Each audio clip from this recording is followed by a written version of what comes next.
let's jump right into this explainer on how to navigate the really unique kind of retroactive pain of betrayal using a highly practical Stoic toolkit.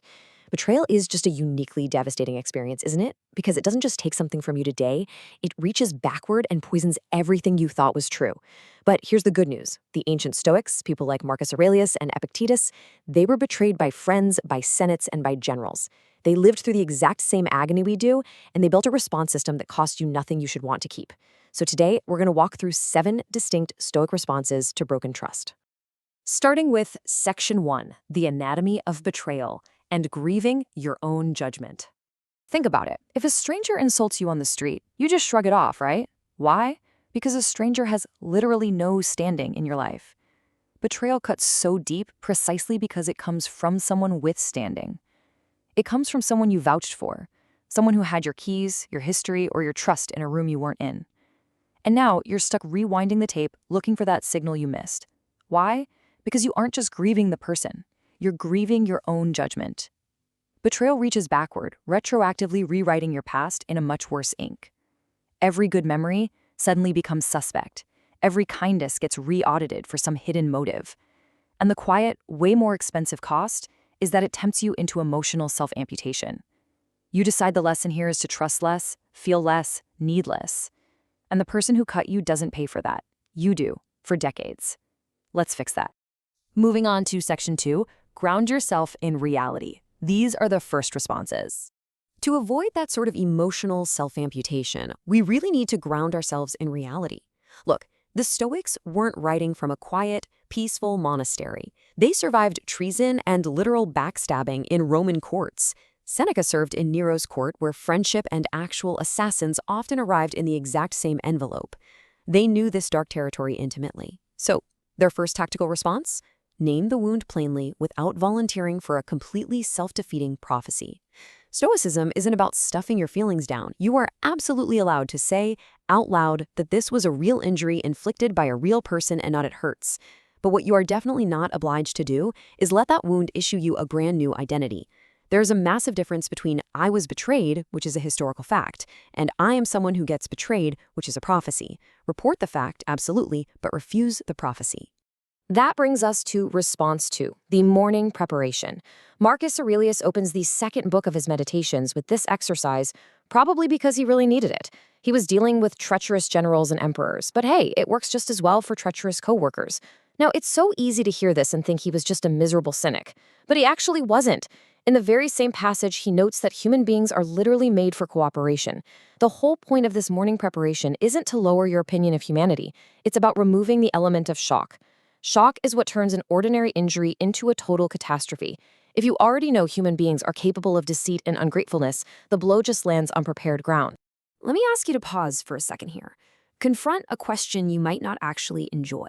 How much of your pain right now is what they did, and how much is the story you're building at 3 a.m.? The betrayal happened exactly once. But the story you are building on top of it at 3 in the morning, the endless looping, the questioning of your own worth, that is something you're doing to yourself daily. We have to separate the real injury from the self-inflicted storytelling. All right, Section 3, refuse the second injury, protecting the mind. Once the initial betrayal happens, the betrayer is usually long gone, right? But we often just take over their job and continue injuring our own minds. Epictetus offers us maybe the sharpest instrument in the toolkit to stop this. He reminds us that while the betrayal was a real injury, a massive share of the weight we carry is actually our own commentary. Now apply this carefully, because it's really easy to weaponize against yourself. He isn't saying the betrayal was a neutral event that didn't matter. He's pointing out that the pure pain of the event is only a fraction of what you feel. The rest is just the heavy, suffocating blanket of your own notions and interpretations. So the absolutely crucial point here is that you can overturn these negative verdicts. The event is just what happened, the literal betrayal. The commentary is you telling yourself, well, this proves I'm naive, or everyone eventually does this, or I'm never going to be able to trust anyone ever again. Those statements are not the event. They are verdicts you passed on yourself while standing in the wreckage. And unlike the event which is in the past, these verdicts are in the present, which means you have the power to throw them out. For response 4, we run into Marcus Aurelius's ultimate rule on revenge. Now, we've got to read this famous line not as some soft poetic sentiment, but as a hard, tactical strategy for self-preservation. When we're betrayed, our immediate burning instinct is to get even. We want to show them they can't get away with it. But Marcus warns us that the pursuit of revenge fundamentally alters who we are, and usually not for the better. Just think about what revenge actually is. It's basically installing the betrayer's operating system directly into your own head. To get revenge, you literally have to think about them constantly. You model their reactions, you calibrate your own life against theirs, you're handing them a permanent tendency in your mind. And that colder, harder version of you that everyone suddenly congratulates on being smarter now, that is simply the betrayer's character, successfully transmitted into you. You do not defeat someone by becoming them. Next up, Section 4, audit the actual damage. Running the inventory.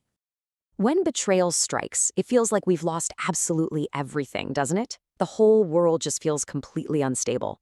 Well, the Stoic antidote to this kind of infinite grief is a cold, hard, itemized audit. Write down the concrete things that were actually removed from you. What did they take? Was it money, a position, a shared history, access to a room, your standing with a certain group of people? These are real losses, and you should list them out, because vagueness breeds infinite grief. But immediately follow that up by auditing the invaluable traits that they did not take. They didn't take your judgment. They didn't take your capacity to do good work tomorrow. They did not take your honesty, your generosity, or your ability to keep your word. Your character lives exclusively in your head, and the only person who has the power to hand it over is you. Think about the total absurdity of this for a moment. If somebody robbed your house and stole your TV, would your master plan be to punish them by never, ever opening your front door to anyone again, forever?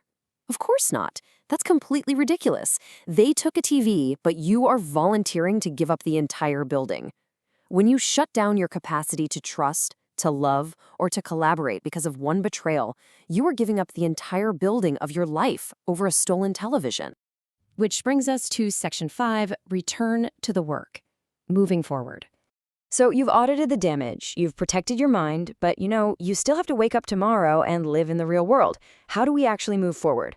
For response 6, Stoicism forbids deciding on relationships while your judgment is quite literally on fire. You have to answer the practical question: do they stay in your life or not? Stoicism doesn't command you to forgive them, and it definitely doesn't forbid you from keeping your distance. But you must use evidence, not adrenaline, and definitely not empty apologies, to balance genuine goodwill with clear-eyed reality. Have the actual conditions that produce the betrayal changed. Because you can hold two things at once. You can wish someone well from afar and have a clear-eyed assessment that you should never hand them anything important again. That's just adulthood. Whatever you do, do not make this betrayal the entire story of your life. You're going to be so tempted to let this one event define you. Don't. This was one chapter, and it was written largely by someone who has already walked right out of the book. But you are still holding the pen, and that next page is completely blank.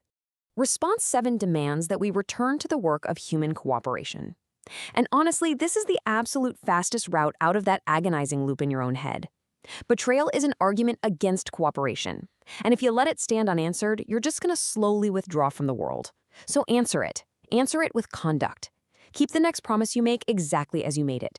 Be useful to one person today who has absolutely no idea what you're going through. A mind occupied with an actual helpful task has no capacity left to play that agonizing tape. Look, betrayal is going to change you. That part, not optional. But you get to choose the direction of that change. You can choose if you emerge smaller and suspicious, basically governed by someone who isn't even in the room anymore. Or you can choose to become more precise. You can remain warm, capable of trust, but no longer confusing warmth with a lack of standards. Being precise isn't being naive.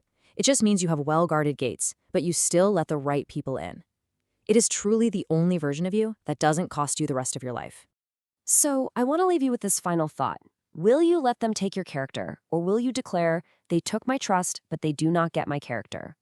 Drop that exact vow in the comments right now to really cement your decision. Take back your pen, keep your gates well-made and well-guarded, and make sure to subscribe to join us for our next explainer. I'll see you then.